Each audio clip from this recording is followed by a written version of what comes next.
Salve, rapaziada do canal, começando aqui mais um vídeo pra vocês. Hoje, rapaziada, eu venho mostrar o som do meu quarto.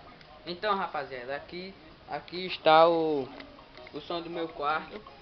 Eu uso um MP3 de moto, uso um MP3 de moto, um alto-falante de moto, um desse aqui que eu achei jogado ali, e um alto-falante de 1 polegada aqui, uma bateria de moto e um fone de 6 polegadas aqui.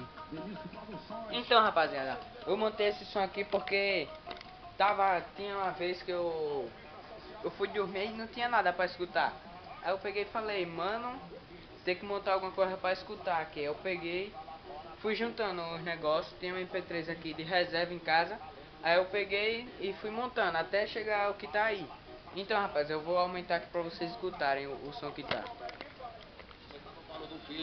Sarra no colo do pai, senta no colo do filho, sarra no colo do pai, senta no colo do filho, sarra no colo do pai, senta no colo do filho, isso novinha, vai, vai, senta, vai, no colo do pai, sarra, vai, no colo do pai, senta, as novinhas de frente, o paredão empina a bundinha, vai, senta no colo do filho, sarra no colo do pai. Senta no colo do filho, sarra no colo do pai. Senta no colo do filho, sarra no colo do pai. Senta no colo do filho, sarra no colo do pai. Meu parceiro Felipe Gravações, DJ Uga, Mega Som.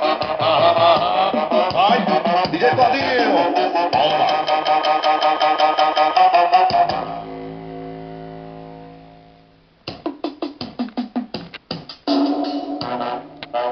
Repertório novo.